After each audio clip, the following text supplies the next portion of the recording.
QAA listeners. The fun games have begun. I found a way to connect to the internet. I'm sorry, boy. Welcome, listener, to chapter 125 of the QAnon Anonymous podcast, the Coup Shaman episode. As always, we are your hosts, Jake Rockatansky, Julian Fields, and Travis View. My fellow Americans, the storming of the Capitol is upon us. As you're probably aware, a group of Trump supporters breached our most holy and beautiful Congress.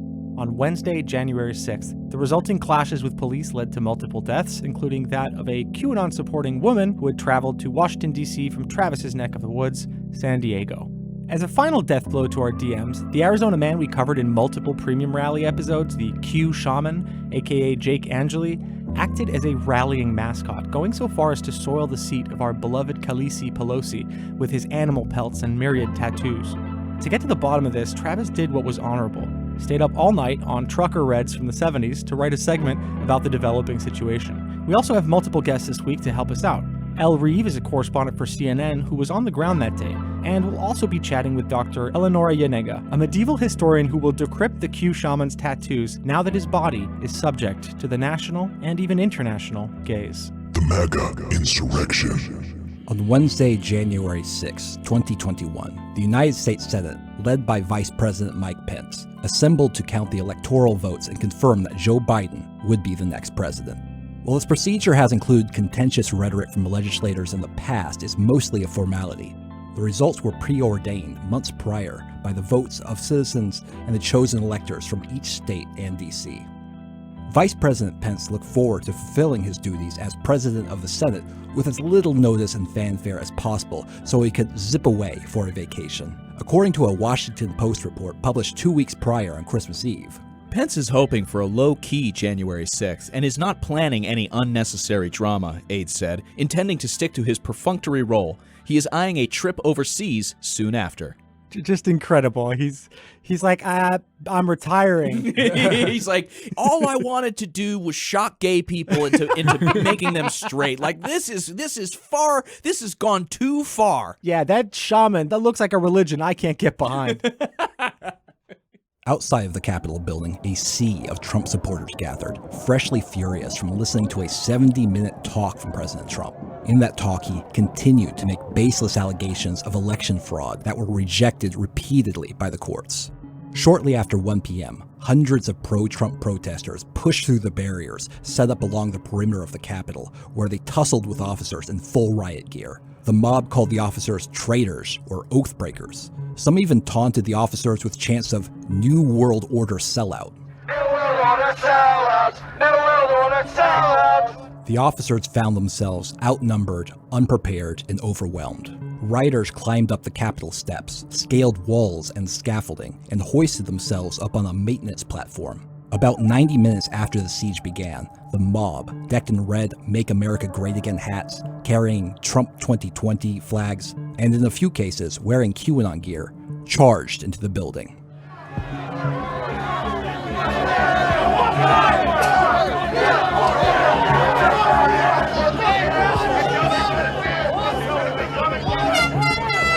During the push inside, one woman was shot by a Capitol police officer, and she immediately died from the injury. Lawmakers and Vice President Pence were evacuated. In one of the most iconic images of the incident, a shirtless, tattooed man wearing a furry, horned headdress and American flag face paint strode into the Senate chamber and posed at the rostrum, where Pence was presiding just moments earlier. That man is Jake Angeli, better known as the Q Shaman. While he was previously only known to people in the QAnon community and fans of this podcast, his picture would soon be seen all over the world, a global icon of America's fraying democracy. Among those in the Capitol building was the 33-year-old white supremacist Baked Alaska, who is perhaps most famous for screaming, "I need milk," after being pepper sprayed at the Charlottesville neo-Nazi rally in 2017. He and a crowd of boisterous Trump supporters entered a conference room where Baked Alaska live-streamed himself pretending to use the phone to call the Senate. Let's call Trump, yes! Dude, let's tell Trump what's up. Trump would be very upset. And he'd be like, no, just say we love him. We love you, bro. No, he'll be happy. What do you mean? We're fighting for Trump. Hey, hold up. I can call the U.S. Senate, apparently. Okay? Hello, U.S. Senate. Yes, we have a fraudulent election. I would like to report. Yeah, we need to get our boy Donald J. Trump into office. Yeah, can we do that real quick? Oh, yeah. Oh, thank you. Let's go. Over the course of the day, DC police arrested 68 people and Capitol Police arrested 14. The Justice Department said that one of those arrested was in possession of 11 Molotov cocktails. Like, that is almost 2 six-packs worth. I'm curious how he carried them. Before order was restored, 3 more rioters died from a heart attack, a stroke, and a crush injury. A Capitol police officer who responded to the scene sustained injuries that took his life the following evening, bringing the day's body count to 5. The shocking scene was incited by Trump's persistent refusal to accept the results of the election in a mob that understood the world through the lens of online conspiracy theories. QAnon followers always believe that there is going to be some event that suddenly and brutally grants victory and vindication to Trump. In the absence of reasonable hope, they've been concocting fantasy scenarios, which they imagine will give Trump 4 more years in office, regardless of the actual election results. They, for example, thought that legal challenges filed by the Trump campaign, Lynn Wood, Sidney Powell, and other Trump supporters would somehow expose Biden's win as fraudulent, but those were universally dismissed for lacking standing or being meritless. Then they placed hope in a supposedly forthcoming report on election security by Director of National Intelligence John Ratcliffe, which they also thought would save the day. That report failed to materialize. In December, Trump's most powerful allies abandoned him. Attorney General Bill Barr defied Trump by stating that there is no evidence of widespread voter fraud. Senate Majority Leader Mitch McConnell acknowledged Trump's defeat and congratulated President-elect Joe Biden. All of Trump's Supreme Court justices agreed to not hear a case brought by Texas seeking to overturn the election results. After people who no longer had any use for Trump stopped indulging his fantasies, he strengthened his reliance on the QAnon community for fresh conspiracy theories and advice, including QAnon hero General Michael Flynn. Even after every state and DC certified their election results, QAnon followers and Trump supporters continue to imagine that there would be some sort of deus ex machina that would whisk Trump to the winner's podium. Many of these theories centered on Vice President Mike Pence. QAnon followers became convinced that Pence had the ability to just hand Trump a second term. This is obviously not true, and if it was true, it seems like it would be a big flaw in how democracy functioned. What's interesting is that there was a portion of the QAnon community that hated Pence, thought he was a serial child, killer and molester, and that he's he had been cloned and replaced. A lot of them hate him. So it's interesting that, suddenly we have to switch him to hero. I mean, this is very QAnon to be able to just switch your heroes and villains all the time. Well, right, because at the end of the day, there's really no belief structure that they adhere to other than the underpinnings of the blood libel and the New World Order shit that has been, sort of propelling conspiracy theories for generations and generations. So when they get down to the final thing, the final boss, and there's really only one sort of glimmer of hope in the narrative that they're spinning for themselves and telling their friends, of course it would have to, Pence would have to become a good guy all of a sudden, in the same way that when Biden is sworn in as president on January 20th, I do believe that it will be a good portion of the QAnon community that will think that Biden is good and that he is working white hat. That he is working alongside Trump and that this was all part of the plan. We saw the theories that he was JFK Jr. wearing a mask, so we're on a great path. Some QAnon followers dubbed this imaginary power that Pence supposedly had the Pence Card. He's going to play the Pence Card. He's playing the Pence Card. Play the Pence Card. Come on.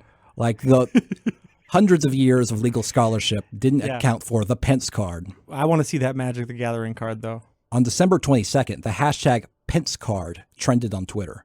It was buoyed by this viral tweet from conservative pundit Melissa Tate. Emergency alert. Does VP Pence have the courage to save the nation? He has the power to do it. The question is, will he? According to the U.S. Code, he must reject the electors from the contested states on the third Wednesday in December. Tomorrow. VP must do this tomorrow. 12/23/20. Hashtag Pence Card. As president of the Senate, @Mike Pence has sole power to tell the states he will not accept their electors because they violated the Constitution. Yeah.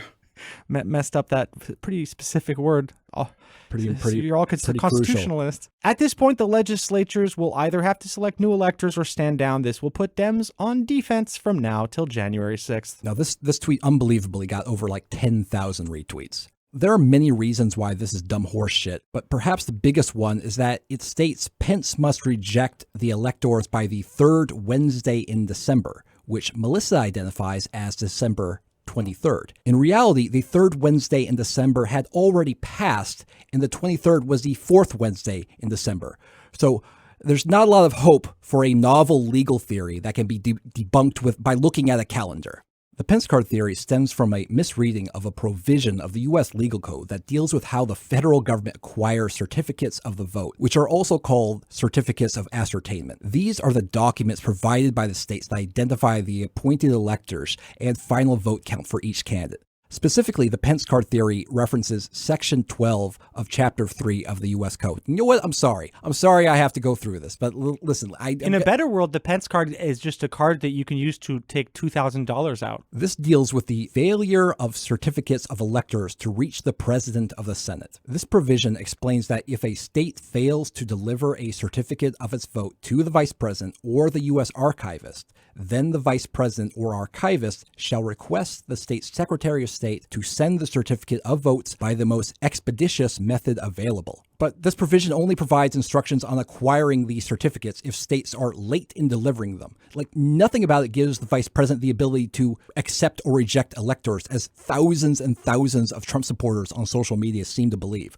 By the time this theory was trending on Twitter, this provision was irrelevant because the U.S. Archivist had already received all of the certificates of votes for the 2020 general election from all 50 states and Washington, D.C. In fact, you could, if you were so inclined, you could go to archive.gov and see for yourself all 51 certificates for themselves. Are you trying to lose all of our listeners? Listen, go to archive.org. Do you have any more boring websites, Dad? I mean, see, here's the thing. It's like we say with a lot of QAnon theories, like the Pence Card theory wasn't wrong in some really simple and straightforward way. No. It wasn't just the moon is made of green cheese. No, it's not. It's actually sure? Unpacking the Pence Card theory requires some effort to even understand and appreciate its obvious yet multifaceted wrongness. Mm-hmm. Mm-hmm. Believing in the Pence Card theory requires a person to ignore the basic meaning of English words and law, easily accessible documentation, and time itself. When nothing came of that theory, QAnon followers and a lot of Trump supporters more generally still hoped that Pence would hand Trump the win. But the date of this dramatic reversal was simply pushed back to January 6th. Among those who put their hope in it was QAnon blogger Neon Revolt. Now, we have not talked about Neon in quite a while. He seems to be doing good. He's really into cryptocurrency. He's reviled. Recently was called out by both In the Matrix and Praying Medic. Bucket of crabs, those lot. Yeah. On December 28th, Neon Revolt published a post titled "At VP's Rendezvous with Destiny." For the past 4 years, President Trump has been the most powerful man on Earth. For one day, on January 6th, you, Vice President Pence, will be the most powerful man on Earth. On that day, you and you alone will have the power to set not just America, but all of humanity free. Or you will have the power to sentence us all to slavery. Which side are you on, Mr. Vice President? The side of truth? He would be on slavery, for sure.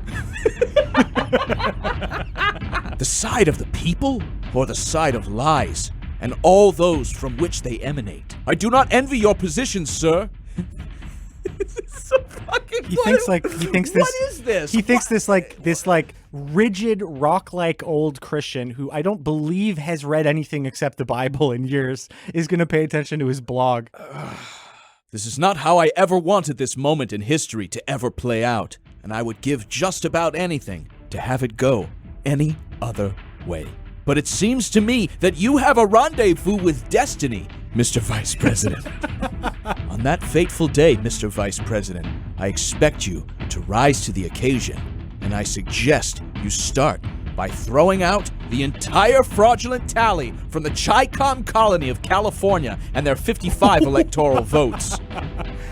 And then you can work your way down the line, tossing out every other fraudulent state tally until the liars and thieves are all vanquished and wailing and deposed, and the rightful leader of this nation, who won without fraud or thievery, and who wants the best for her citizens, sits for another 4 years.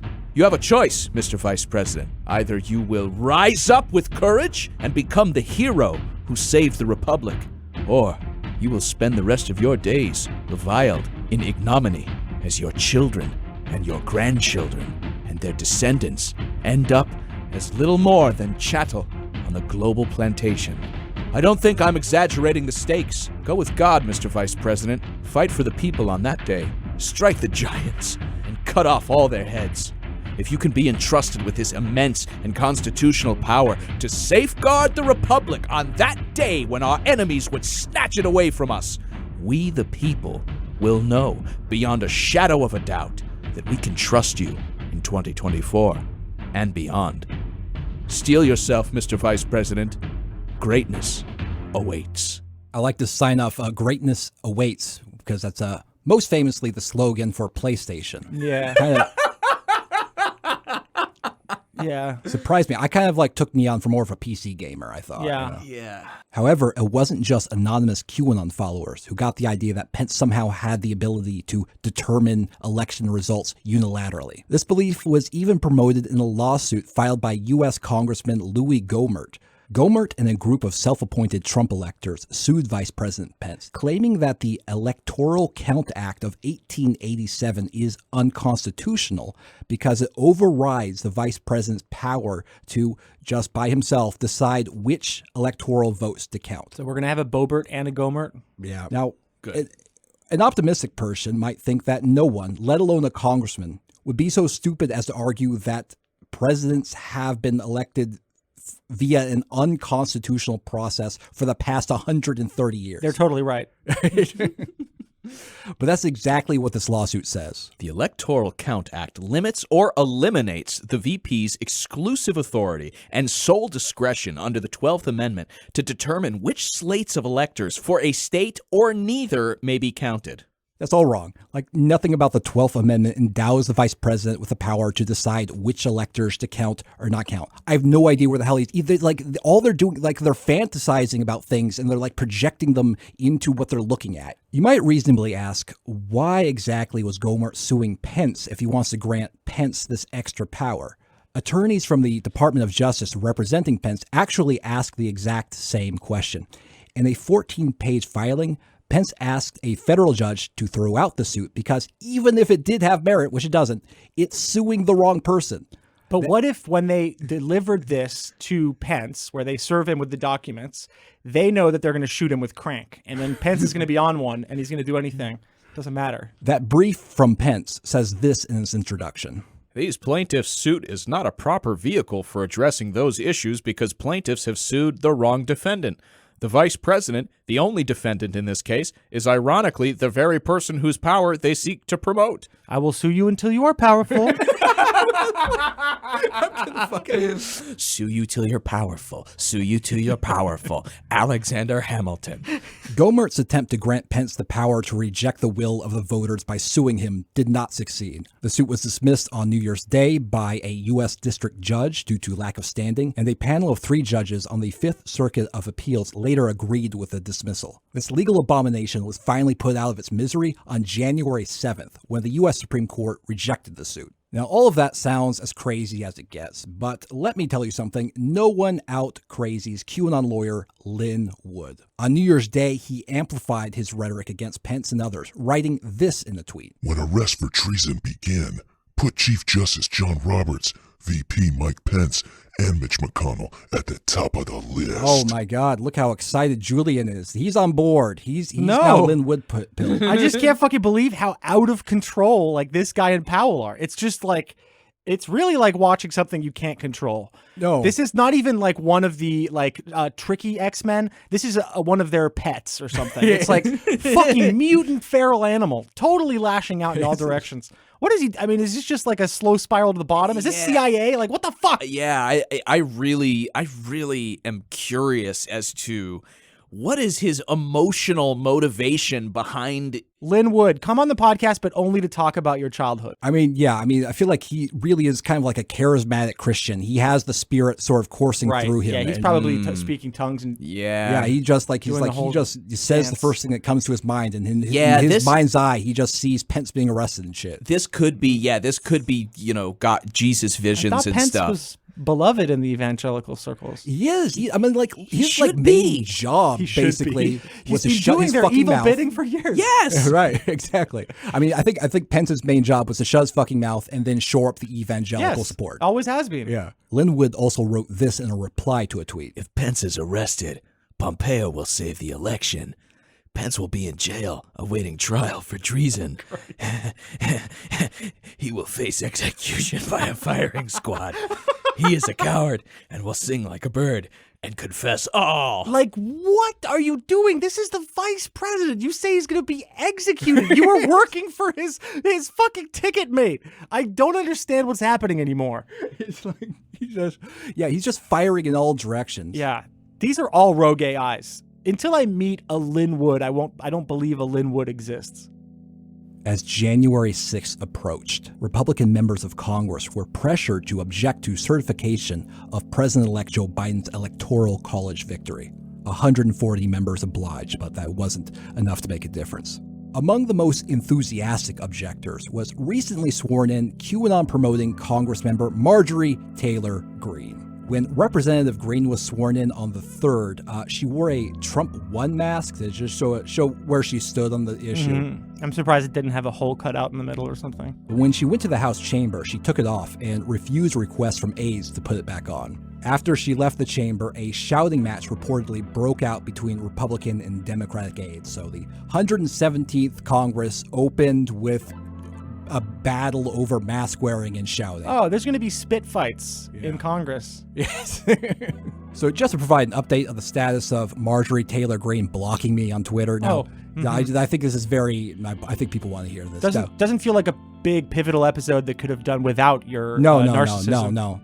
I think there's other stuff happening, but I need to provide an update on this. Thank you. So, she still has me blocked, even though she is a member of Congress, and I am currently receiving advice regarding my First Amendment rights from an attorney. Now, we are currently evaluating options like short of legal action, and honestly, I hope it doesn't come to that. I hope we can resolve this without getting the courts involved. Okay. I would hate that. I would hate. This is the first I hear of this, so I would. Yes, it's true. But yeah, I've been speaking with a Seattle-based attorney. I'll fill you in later. But I mean, speaking of Twitter, we just had our accounts suspended because of this QAnon cleanse after the Capitol. I got my account down. Travis, did yours go down? I got locked out of my account. I got temporarily. Both the accounts, my personal and the QAnon account. Hey boys, ask me if mine got suspended. Yours didn't get suspended because he's a good boy. Because he has a dog for his picture. No, listen to this. This is something that I've been thinking about. Yours just says I hunt dragons. You don't even list your podcast. I list our website. Something I've been thinking about this entire time when I've been listening to the horrors that Travis is telling us. Q itself has not posted since December 8th.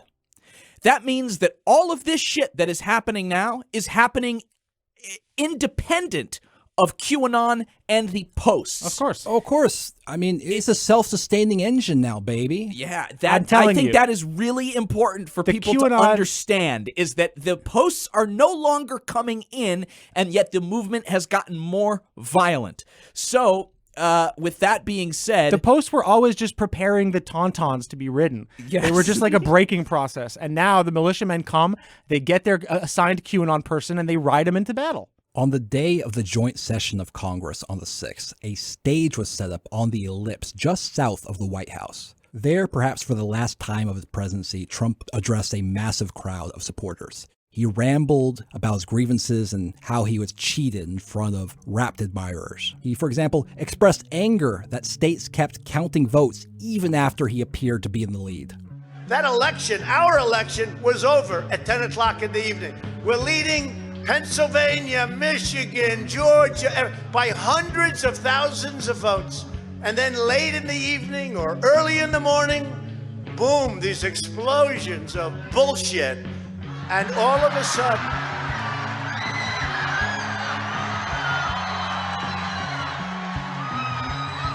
a sudden, it started to happen.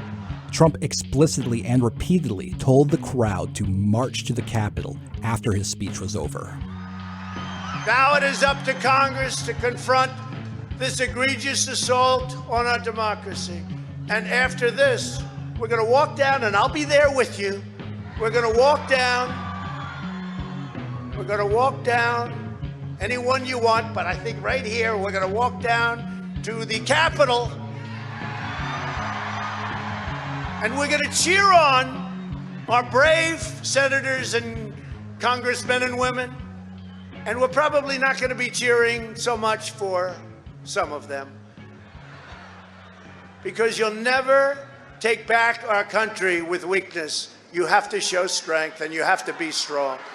Despite Trump claiming there that he would join the protesters at the Capitol, he did not. He, of course, did not join the rabble in the actual protesting. There's video of him watching it all on a TV in like a little fucking room, and Gloria is playing while the scenes are kind of being shown. Jesus Christ. Just incredible, with all his stupid son, idiot daughter. Comrade Don also discussed his belief that direct stimulus payments should have totaled $2,000 per person instead of $600. We want to give them $600, and they just wouldn't change. I said, give them $2,000. We'll pay it back. We'll pay it back fast. You already owe $26 trillion. Give them a couple of bucks. Let them live. Give them a couple of bucks. Trump nursed feelings of betrayal regarding former Attorney General Bill Barr and his Supreme Court justices. I like Bill Barr, but he changed because he didn't want to be considered my personal attorney. And the Supreme Court, they rule against me so much. You know why? Because the story is I haven't spoken to any of them, since virtually they got in. But the story is that they're my puppet, right? That they're puppets. And now the only way they can get out of that, because they hate that, it's not good on the social circuit, and the only way they get out is to rule against Trump. So let's rule against Trump, and they do that, so I want to congratulate them. Trump also apparently felt betrayed by Oprah Winfrey. And then I had to beat Stacey Abrams with this guy, Brian Kemp. I had to beat Stacey Abrams, and I had to beat Oprah. Used to be a friend of mine. You know, I was on her last show, or last week. She picked the 5 outstanding people. I don't think she thinks that anymore. Once I ran for president, I didn't notice there were too many calls coming in from Oprah. Believe it or not, she used to like me, but I was one of the 5 outstanding people. Now, before I show you this next clip, I want to share some reporting from the New York Times, which helps it make more sense. So apparently, before Trump left to give this speech, he spoke to Pence in the White House. Pence reportedly told Trump the same thing that he said the day before. The vice president does not have the constitutional power to overturn the election as Trump wanted. Trump responded by chastising Pence as soft. During Trump's speech, he appeared to recount that conversation, mocking Pence by giving him a nerd voice. He's doing fucking radio plays. Boys, he's going to come on the pod, right? I mean, he's got to come on the pod. I'd be willing to Donnie, Donnie, listen. One-time only offer. Come on the pod. It's a very special pod. People are talking about it. They want to play so straight. They want to play so, sir, yes, the United States. The Constitution doesn't allow me to send them back to the States. Well, I say, yes, it does, because the Constitution says you have to protect our country, and you have to protect our Constitution, and you can't vote on fraud. And fraud breaks up everything, doesn't it? When you catch somebody in a fraud, you're allowed to go by very different rules.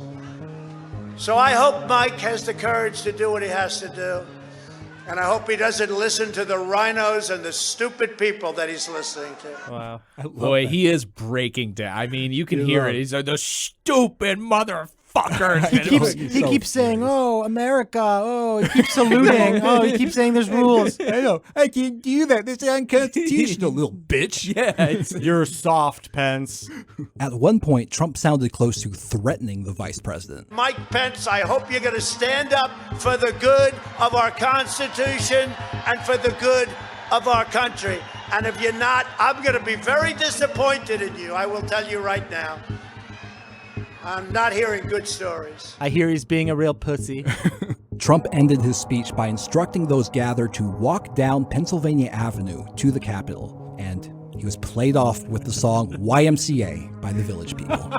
As Trump spoke and the Senate convened, Vice President Pence released a 2-page statement about his duties for the day. Much of Pence's statement attempts to placate Trump supporters who felt cheated.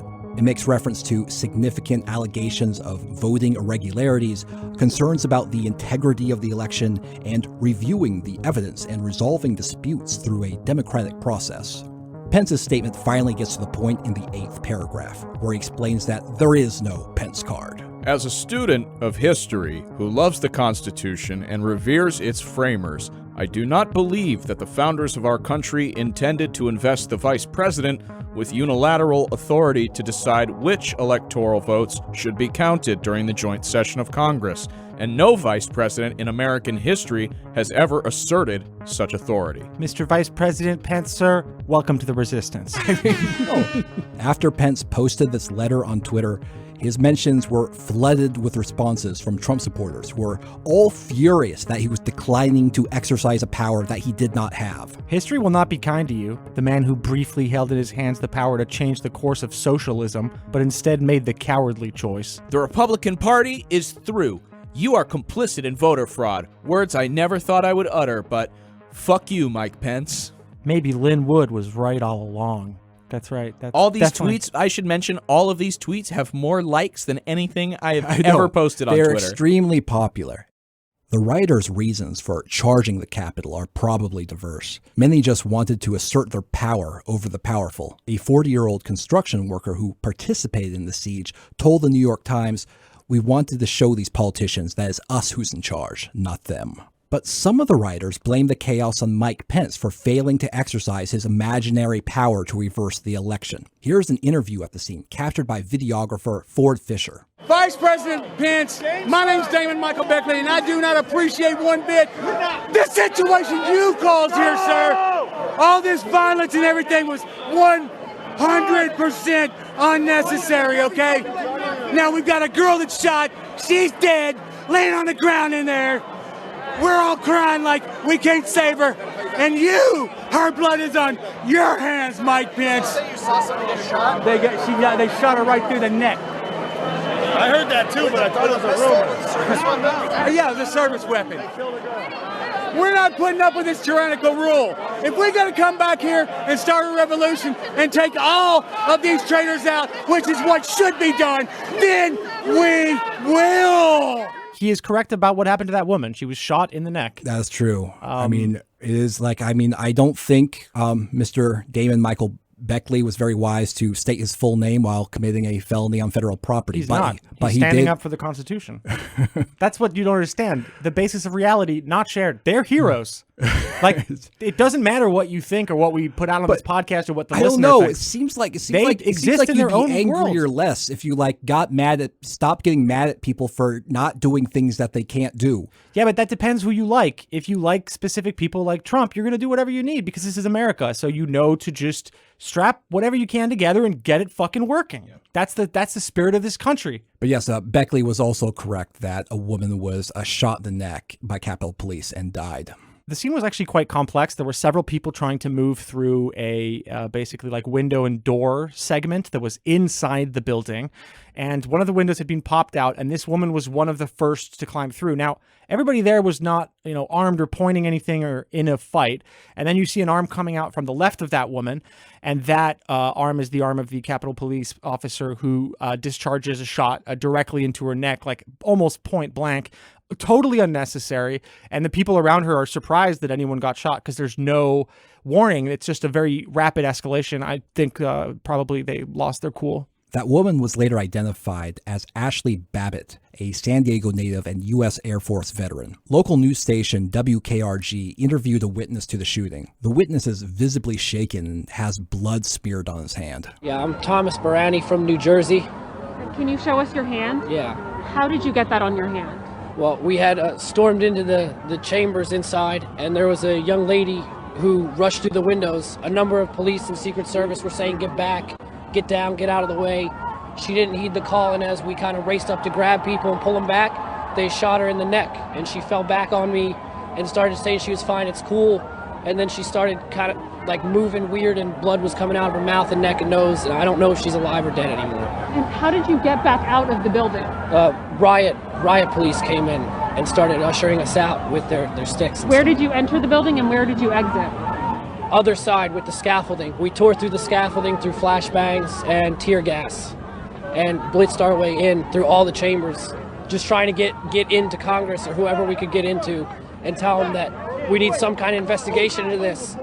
And what ends up happening is someone might have ended up dead. And that's not the kind of government we can have. Ashley Babbitt joined the Air Force immediately after high school. She served for 14 years and in 2 foreign wars. According to a report from the New York Times, Babbitt struggled with civilian life after she was discharged. She briefly worked security at a nuclear power plant, then ran a financially troubled pool company. Babbitt was also a passionate supporter of Donald Trump, and she was a QAnon follower. She frequently posted the "Where We Go One, We Go All" hashtag and had previously posted a photograph of herself wearing a "We Are Q" shirt while attending a Trump boat parade. She's with a woman who's wearing a blue line American flag with the "Where We Go One, We Go All" embedded in it. So clearly they're both celebrating that they're wearing Q shirts. Yeah, so she apparently was a member of the local San Diego QAnon community.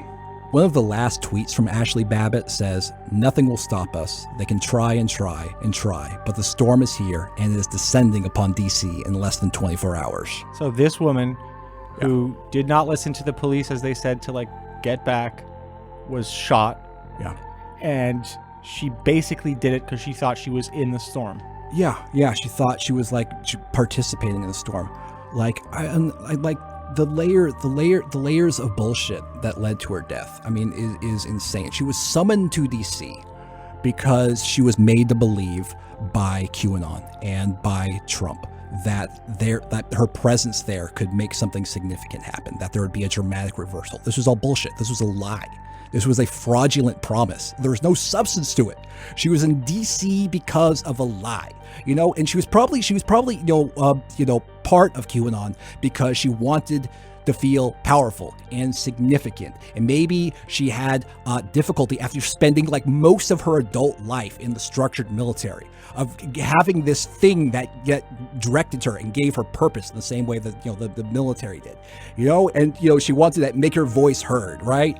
And she maybe got her new friends, met QAnon followers, instead of the end of her story with QAnon wasn't, feeling, together and powerful and significant. It was being shot like a fucking dog inside of the U.S. Capitol building and then choking on your own blood.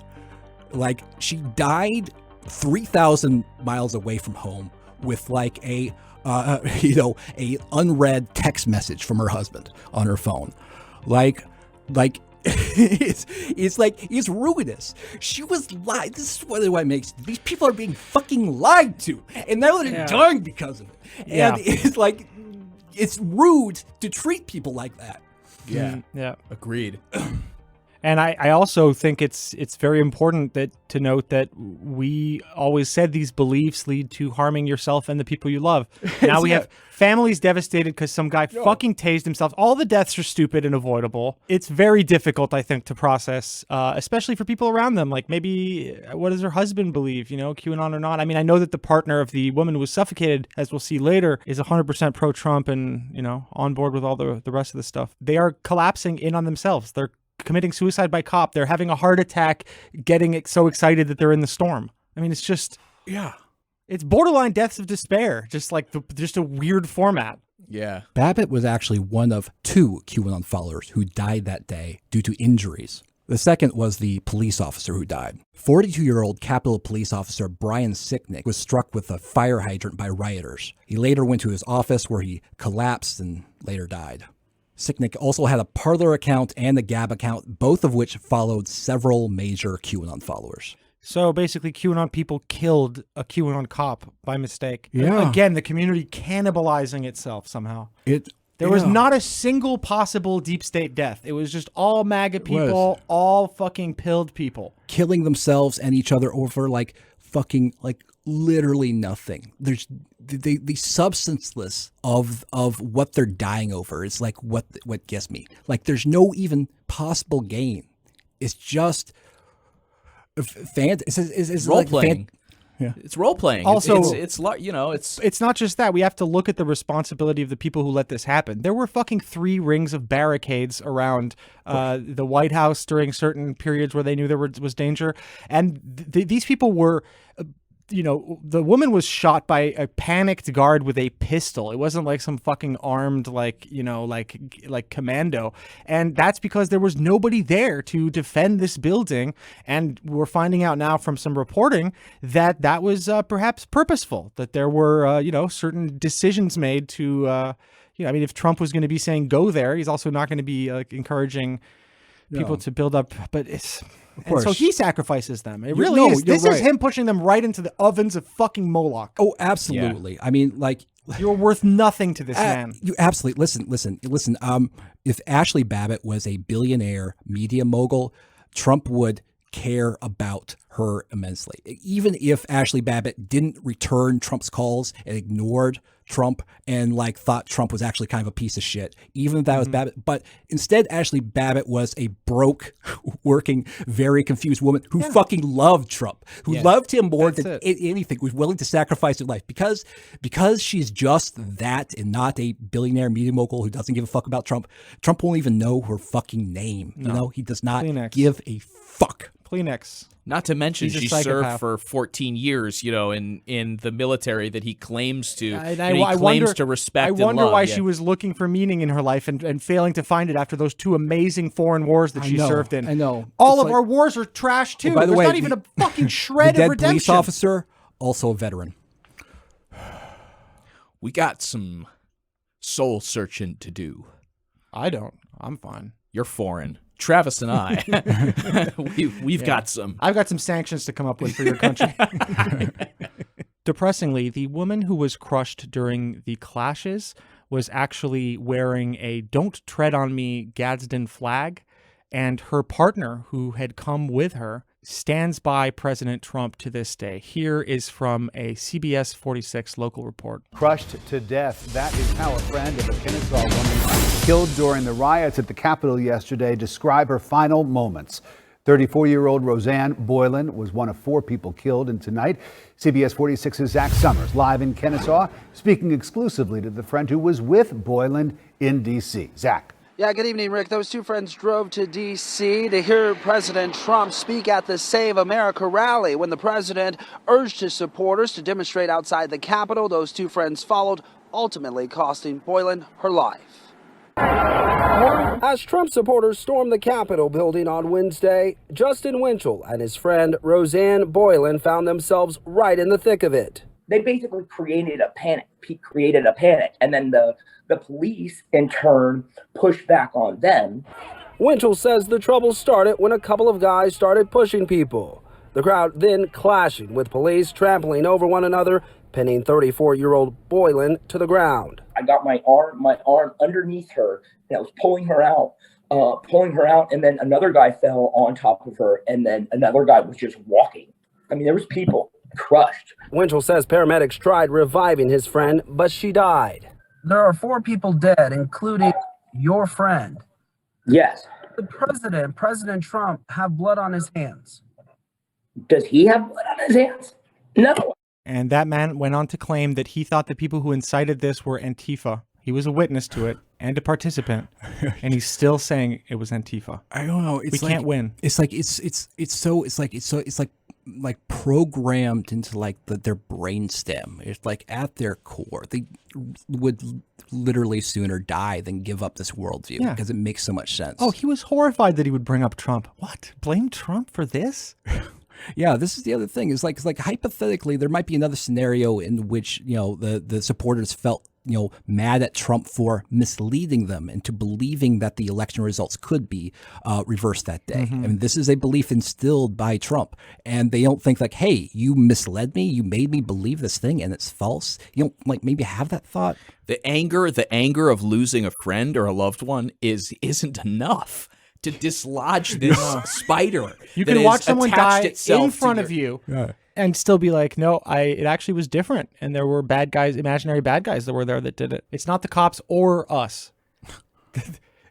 Neither of the factions are at fault here, even though clearly he's describing a pylon by other rioters and cops. The LARP like supersedes their senses, their ability, their empirical ability to detect what's going on in the world. It's prior to everything. And it pushes itself to the ultimate irony. You have a "Don't tread on me" flag, and you are trodden to death. This is one of the stupidest. It's like a bad '90s Darwin. Yeah, Darwin. It sounds like an urban legend or something. So stupid. I hate everything about this, and obviously I feel bad for this person's family. Her brother-in-law has spoken out against Trump and is not on board with her beliefs, but I guess her friend, and sometimes referred to as boyfriend in some of these reports, still doesn't care. While this madness was unfolding, some made it out of the building alive. One of those people was wearing a giant Q flag and a big red coat with a white Q on it. That person was, of course, Dr. Tammy Towers Perry. Here she is, striking a very different tone than some of the somber happenings just feet away. Hi, Patriots. It's Dr. Tammy and Nurse Melissa. We just stormed the Congress, and I'm going to tell you right now, it was wild. We stormed the Capitol, and here's why. We got in there, they started breaking down the windows, people trying to bust in, and then we got sprayed with, I think it was orange, so it was pepper spray, and then they had some other white stuff, I think it was tear gas. So that was quite an experience for sure. We got out of there, and we're a little congested, and our eyes are burning, but you know what? Compared to what our founding fathers did, it's the least we can do. So God bless America. Joe Biden did not win. He's hopefully going to. God bless America. While all this madness was unfolding in the nation's capital, Trump supporters also gathered at pro-Trump rallies at state capitals across the country. At these demonstrations, speakers expressed their disappointment with Pence. At the Oregon State Capitol in Salem, one speaker suggested that since Pence unfollowed Trump on Twitter, that suggested that a coup was going on. President Trump has ordered us to remain peaceful today. Okay? The coup is in full effect. Vice President Pence just unfollowed President Trump on Twitter and turned on him. Yep, the coup is on. It's been on for the last 4 years, but it's moving very quickly. What I really love about that clip is the sort of the implication that like he can detect when a overthrow of the government is going on based on like social media activity. Like, Pence removed Trump from his top 8 on MySpace. This is like the revolution is ongoing. Isn't that the next step though? This stupid, yeah. Yeah. I really think so. We've had governments threaten each other on Twitter. Yeah, it is. We had Saudi Arabia say they were going to do a 9/11 to Canada for criticizing them on Twitter. Since I wasn't able to make it to D.C., I went to the rally at the California State Capitol in Sacramento. During that rally, an update on the events in D.C. was provided by Buzz Patterson, a failed QAnon-promoting congressional candidate. The assembled crowd of hundreds booed Mike Pence and cheered the riots in the Capitol. Okay, just a quick heads up what's going on in D.C., guys. If you're not aware, and we'll get to the fantastic Patriot at turning point. The Pence let us down.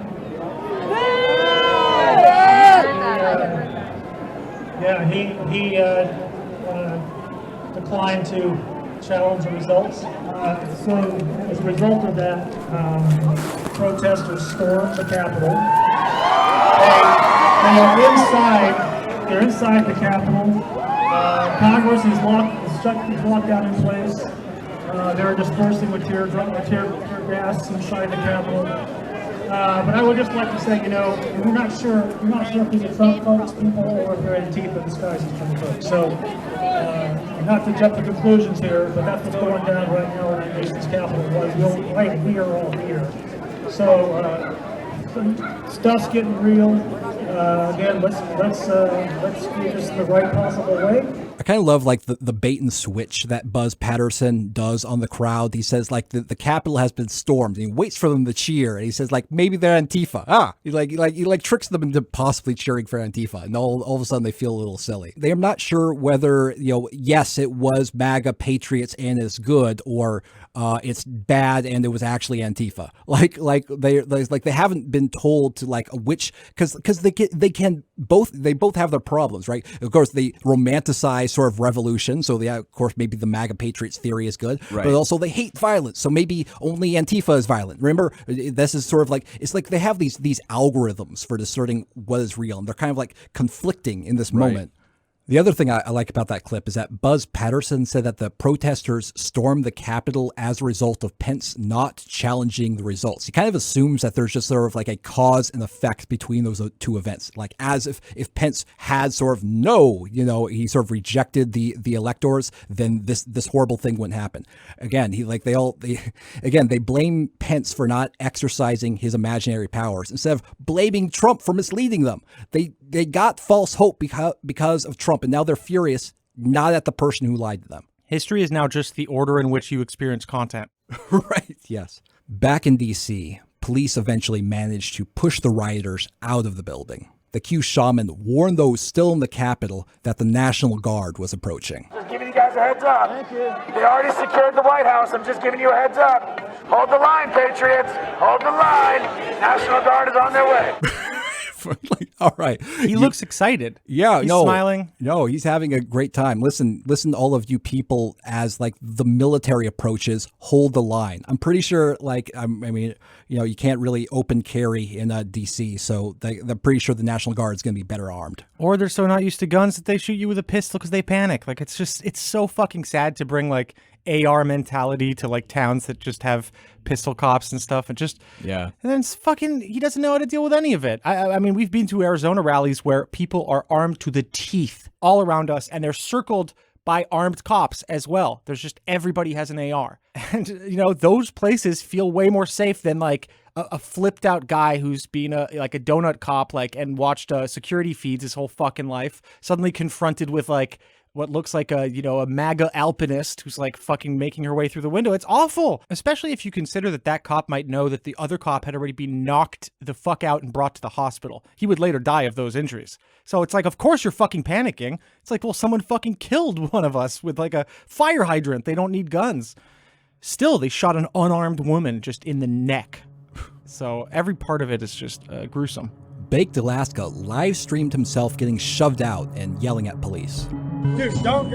I'm going. Stop shoving me. No, you got a fucking problem. You're a fucking oath breaker, you piece of shit. Fuck you. Fuck you. Fuck you. You piece of shit. You broke your oath to the Constitution. Fuck you. Fucking shoving me and shit for no reason. What the fuck? This is the other really frustrating thing about this. Like, if the rioters didn't support Trump's politics, and if they were perhaps a bit more tan, they would still be scrubbing the blood off the streets of DC. There would be 4 fucking barriers. Like, even if they did like a World War Z swarm, they would never get close to a window. Some of the rioters were shaken by the crowd control tactics. In a video posted on Twitter, a woman named Elizabeth recounted her experience getting maced just moments before at the Capitol. Ma'am, what happened to you? I got maced. You got maced? Please. And what happened? You were trying to go inside the Capitol? I made it like a foot inside, and they pushed me out, and they maced me. What's your name? Where are you from? My name is Elizabeth. I'm from Knoxville, Tennessee. And why did you want to go in? We're storming the Capitol. It's a revolution. Thank you. The customer service in this revolution is shit. This is so fucking absurd. She's trying to overthrow the United States government. If she thinks she's really doing that, then what the fuck do you think's gonna happen? She's fucking just shattered because her eyes sting a little. Like, I didn't think it would get this bad. I need to get some Visine. This is horrible. What the fuck? I like it because she's from Knoxville, great music town, and her scarf is piano keys. So just a weird ass moment. Everything is a hallucination. One QAnon follower I happen to follow on TikTok also attended the protests in DC. She made a big production about how she didn't want war, but she had to fight for her country, and this is why she was going. Afterwards, she claimed to have a bad experience with tear gas and flashbangs at the Capitol building. After I got hit with a couple of flashbang grenades, I started choking on tear gas. I realized that this wasn't what I was there for, and I got down. and I walked away at that point. Visit a lot of patriots. This is firsthand experience. I was right there. I could have easily been persuaded to go into that Capitol building. And again, this is just another example of like their fantasies and their rhetoric kind of like slams into actually the most minor of inconveniences. Like if you're like serious about overthrowing the most powerful government in the world, you should be okay with never seeing another birthday. You should just be at peace with that. But the right is not used to being genocided. If you say that to the left, they can like list like, the countries in which it ended in a cleansing. Right. But for the right, it's always like, well, I just got maced? Fuck? Yeah. Some QAnon followers decided that the mob of people storming the Capitol building was, a bad look. So they did what they always do. They denied inconvenient facts about reality. For example, QAnon influencer Jordan Sather suggested that the violence was initiated by agent provocateurs who were disguised as Trump supporters. Now, don't get me wrong, there could have definitely been some honest Trump supporters that got into the mix, that head to the Capitol, that even got into the Capitol and did some of that stuff, but let's be real. It doesn't take that high of an IQ. It doesn't take that many brain cells in your skull to clearly see that there was some type of black bloc or some type of agent provocateur. Call him Antifa if you want. Maybe some of the people were in Antifa, maybe not, but agent provocateurs, more general, but it's exactly what it is. And it doesn't take that much brain power to see that there were clearly provocateurs, agitators in the crowd dressed up as Trump supporters, okay? This dipshit has never hit the ground, so the question is not, why does he believe this? This is classic for him. The guy who saw his girlfriend die in front of him also believes this, who attended it and saw it with their own eyes. We're talking about an unraveling of reality that it makes it so these people who just sit behind their desks like praying medic and cash in, their thoughts, their vision of the world is so powerful now that people are carrying it with them and projecting it onto their reality in real fucking time.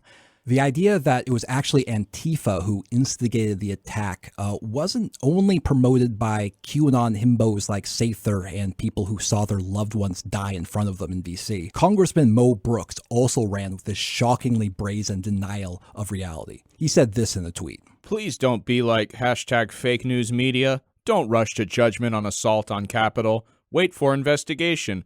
All may not be and likely is not what appears.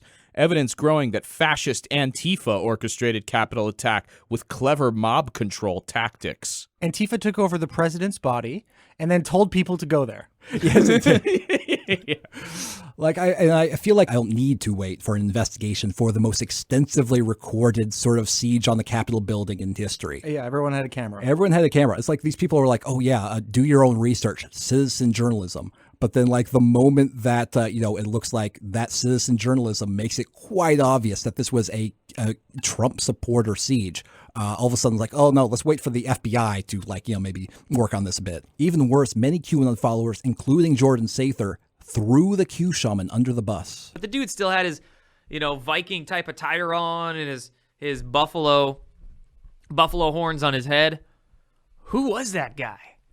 And in fact, he's been seen actually around quite a few places over the last few years. He's been seen at climate change events, BLM events, some Q events, I think, like Trump rallies and whatnot. This LL Bean wearing motherfucker is just jealous of his drip. I know.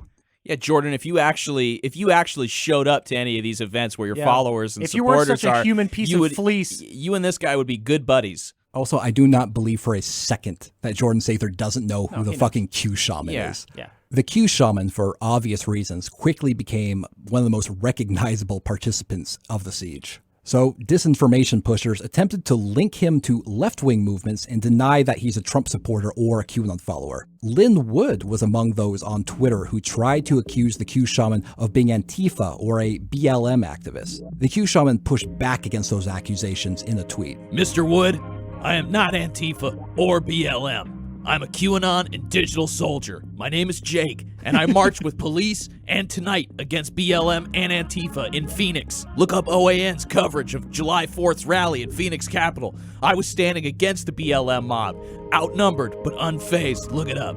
It's weird that like the sort of this fracturing of reality is even sort of harming, the QAnon movement internally. They can't like agree on whether the siege happened and it was Trump supporters and it was good and it makes them look good, or the siege was bad and therefore it couldn't have possibly been Trump supporters because Trump supporters don't do bad things, ergo it was Antifa. But have you dared look the spectacle directly in its cold diamond eye? That gleam will erase your memory. Some QAnon followers linked to the Q Shaman's acting portfolio page to suggest that he was some kind of crisis actor. I had many QAnon followers tell me that he was being paid by George Soros. Like they just like asserted, like they just picked this idea out in midair. And this was a really bizarre thing because we had met the Q Shaman multiple events months before. It was never questioned that he was totally a pro-Trump guy. And then like the moment he like becomes like inconvenient to a certain segment of the QAnon followers, all of a sudden there's like debate. But it's not like real debate. It's just manufactured because they can't decide whether it's good that he's pro-Trump or it's bad that he's pro-Trump. If it's bad that he's pro-Trump, then it's false that he's pro-Trump. If it's good, then he is. Still other QAnon followers try to discredit the Q Shaman by pointing to one of his many tattoos.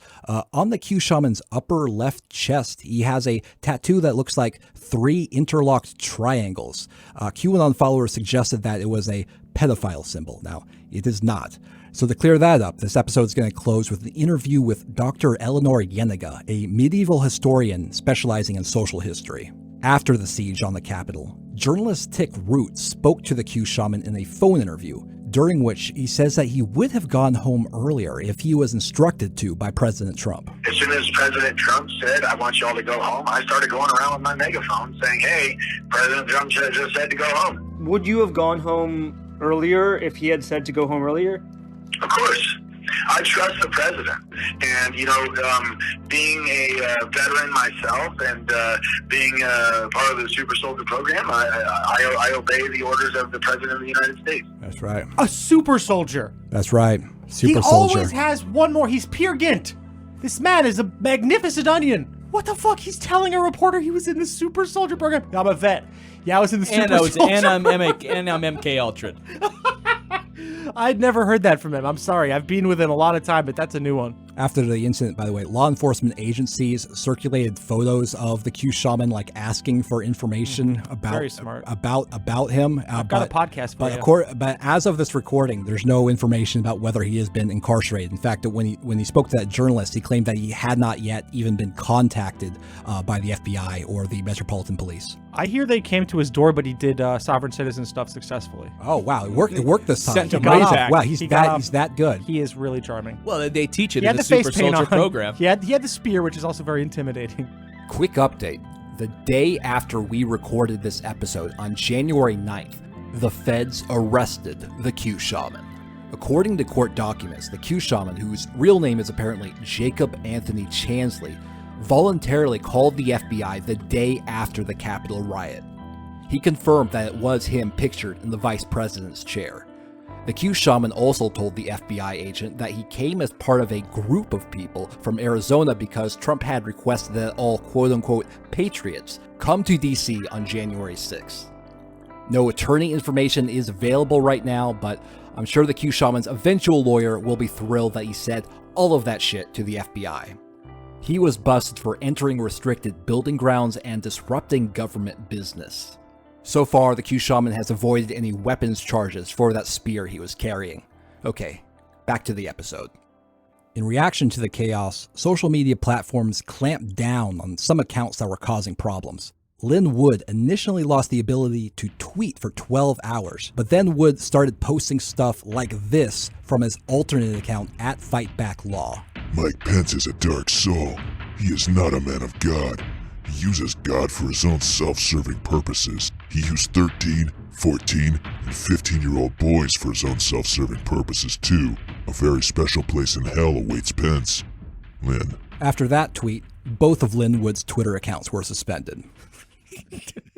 As the rioters ransacked the Capitol, Trump posted a video to Facebook, Twitter, and YouTube, which told them to go home, but it also repeated the baseless accusations of election fraud that incited the siege in the first place. That video was deleted by all 3 platforms. Facebook responded by suspending Trump's Facebook page until at least the end of his presidency. Facebook CEO Mark Zuckerberg said, "We believe the risks of allowing the president to continue to use our service during this period are simply too great." By the way, famously, during the primaries, Facebook bent its policies on hate speech, specifically for Trump, on the basis, they argued, for newsworthiness. So they were inconsistent and allowed Trump more leeway to spread his bullshit simply because he's Trump. Now, I'm not saying we're looking for aerial maps of different Facebook facilities, but I think I'm beyond the ban them, and I think we should ban Facebook. Is there any way to ban them? Can we ban them?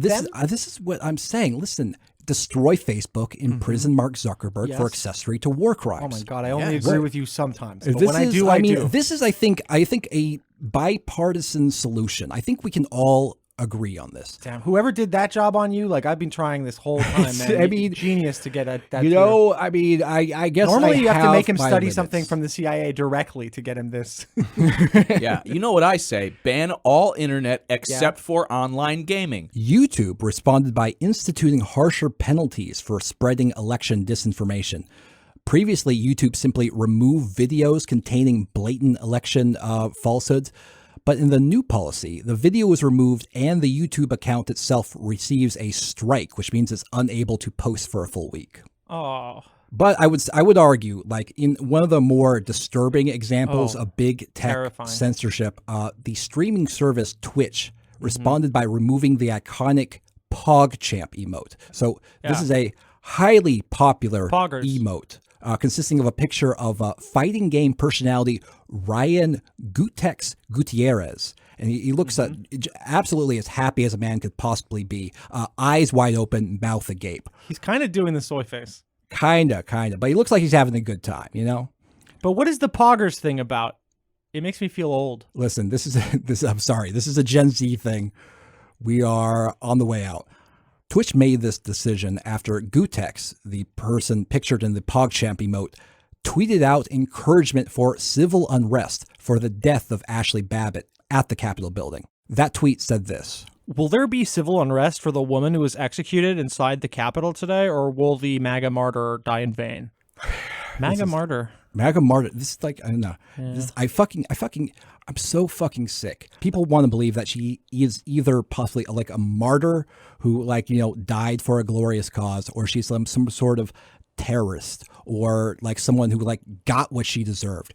Both of those are bullshit. You can reject both those. I mean, again, she was someone who was lied to. She was deeply defrauded, and she was so defrauded that it cost her life. Twitter's response was perhaps the most dramatic. They banned all the major QAnon promoters.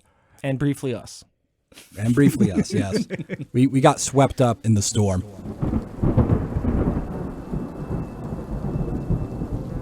After years of radicalizing people and spreading disinformation, the accounts for Praying Medic, Major Patriot, Amazing Polly, Sidney Powell, QAnon 76, Michael Flynn, Ron Watkins, and Jim Watkins were all suspended. And it was that easy, It's there was a person at Twitter who could snap his fucking fingers and then make this stop. He could have made it stop any time in the past. He could have made it stop, all the way back, in June of 2018 when the very first QAnon motivated terrorist attack happened. QAnon's sort of free reign on Twitter was instrumental to its growth in the wider material world. And then now, after it's too late, after the damage is done, they say, all right, we're just not going to deal with that on our platform anymore. But the rest of us in the real world, we still have to deal with it. What gets me is how obvious it always was that this was bad, and how if 4 or 5 people gave a shit. And if 4 or 5 people in 2008, or why don't we just admit that they're the council ruling over us and we actually should have some control over them? You're begging the king to do the right thing. You're right. No. Monarchy's the problem. I'm agreeing with you. I don't think that I think it's bad that 4 or 5 people could have prevented the mass radicalization of all these people to the point that American democracy is on the brink. And then just have us just fucking have to sit here and be like, oh, could you please let us just have I know it's not great, but just basic functionality, like the baseline level of violence we have now. Could that not more? Could you make it so that we don't have more violence than we have now? Could you, if you made these 2 or 3 choices, you could actually make it so that we don't have to live with more destroyed families and more violence and more crime. If you did these things, it would be nice. But then they said, like, listen, this level of engagement rate, increases our stock growth by 9% a year. So my hands are tied. So fuck off. That's fucking right. You heard it here first. Fuck off. Double fingers up from Travis View. Elon Musk just became the richest man in the world.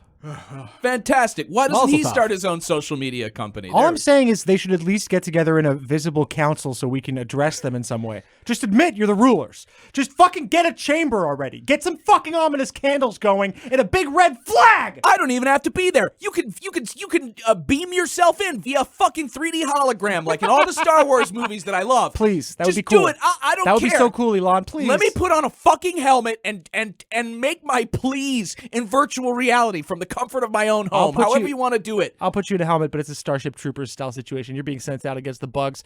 First line.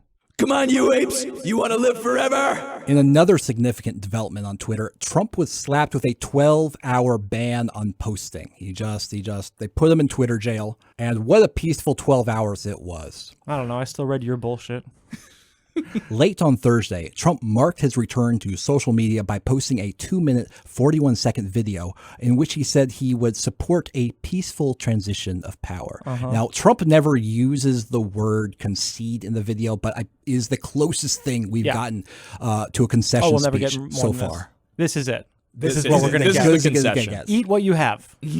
Eat your crumbs, sir. Now Congress has certified the results. A new administration will be inaugurated on January 20th. My focus now turns to ensuring a smooth, orderly, and seamless transition of power. This moment calls for healing and reconciliation. You have to remember, these people were at the Capitol because they believe that their presence somehow would help Trump stay in office longer, right? And then they wanted forever. But they were willing to, apparently a few of them gave their lives for this cause. But then the problem is that it caused so many problems for Trump. It actually had the opposite reaction. It got him to give basically a concession speech. Like as soon as Trump saw what was going down, be like, oh, I give up, fuck off, I want any part of this. No, but I think if it had been successful, he would have been down. It's just like he knew it was a failure, so he knew what his next step was. Oh yeah, so he dumped the losers. I mean, this is the same thing. But if it had gone like really well or something, or I don't know what that would mean. I don't know what that would look like. He's dumb enough to think that it could have gone well. And then finally, on January 8th, the day we are recording this, Twitter banned Trump's Twitter account. Just wiped it. Forever. Gone. They finally plumped Ronald Dump. Yeah, that is fine. Today is a really happy day for the triplets, Mr. Krasenstein, and Mr. Klippenstein. They're all incredibly happy. Twitter can look at, QAnon, be responsible for motivating terrorism and arson and, a couple murders and, destroyed families and a general personal ruination over and over again for years. And they'll maybe ban a couple of the accounts, limit the reach. But as soon as QAnon, destroys American democracy, that's a line too far. Yeah. And with that concession speech and with Trump being banned and with it becoming increasingly obvious that Joe Biden is going to be president, the QAnon community realized that it's over. They were mistaken and they moved on with their lives. At least that's what I wish happened. In reality, the QAnon community continued to double down. Dr. Russell McGregor, the Australian psychiatrist who literally lost his ability to practice medicine for QAnon, tweeted this. Note, this was a very carefully worded statement. Once again, #POTUS did not concede. He will have a smooth transition to a second administration. Yes. He did not say the election was legitimate. I called it. They were like, he was looking at a mirror when he said this transition words. I would love to sort of like really understand what's going on in Russell McGregor's head. He literally lost his livelihood because he was so certain that QAnon was on the right track. He seems like a Kramer type, disjointed, funny, and then totally canceled. Before he was banned, popular QAnon promoter Major Patriot tweeted this. My thoughts on President Trump's video. It was not a concession speech. There was no mention of Biden. No, I'd like to congratulate him on a hard-fought campaign. What new administration is he referring to? That will be inaugurated on the 20th. I knew it. These people are so beautiful. QAnon promoter 8% Revolt tweeted this. Reminder, it's not over yet. There are still 14 days left of Trump's current term. Anything can happen. This is the thing. True. They just sort of like, all they do is just like open up their mind to every single hypothetical possibility. And it's like, possibly one of those is good. He's making a valid argument against determinism, and I think that you're being intellectually dishonest. On TikTok, Trump's true believers continued to assure followers that something good was still going to happen. Hey, what's up, TikTok?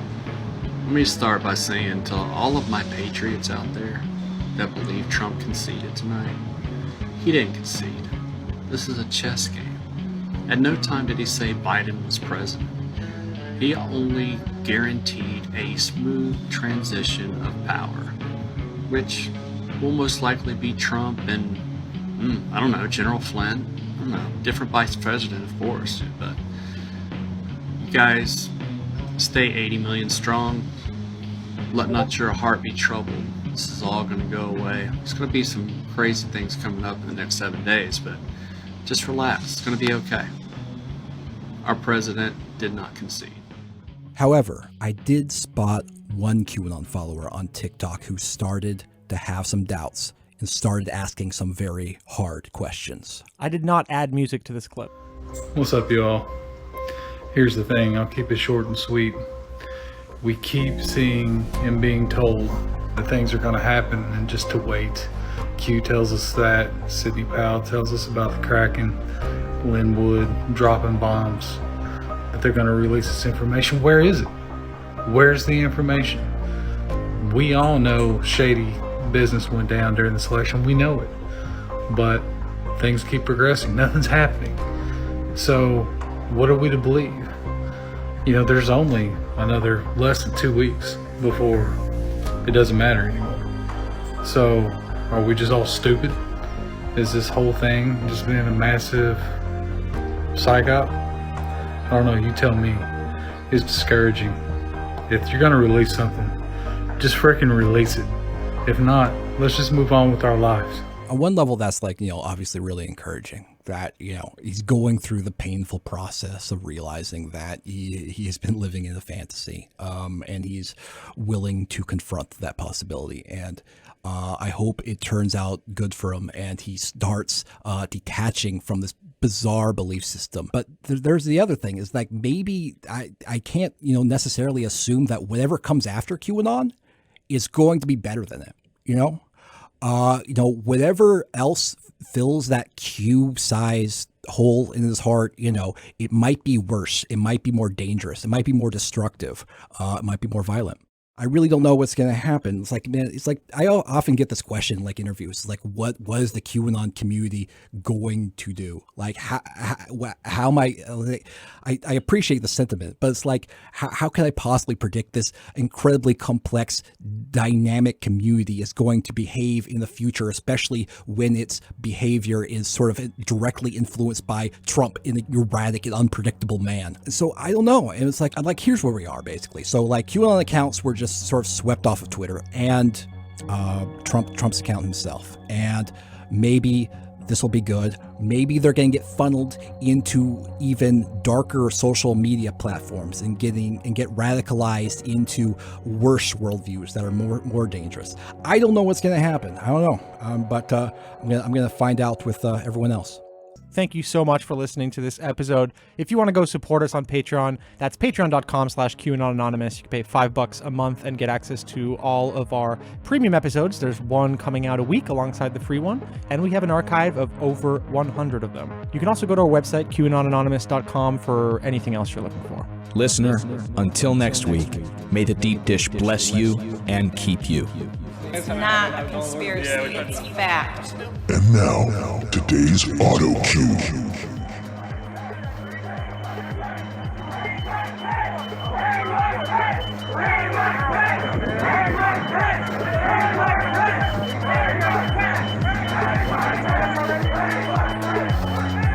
Q tells us stuff and all of it's lies, is what I'm saying. You keep interrupting me. Because you're lying! Because you're full of shit! That's why, because every goddamn thing out of you people's mouths doesn't come true. And it's always, oh, there's energy, and oh, now we're done with Trump. You said he was the Messiah. You said he was invincible. You said it was all over. That we're all going to Gitmo. Now, oh, he's part of a larger thing of Q. I will not suffer your Q people after this. I knew what you were day one, and I know what you are now, and I'm sick of it. I'm sick of all these witches and warlocks and pumpkin popsums and everything. Oh, God. Sorry. Bye-bye, Q. I can't talk to you anymore. Jesus, Lord help me.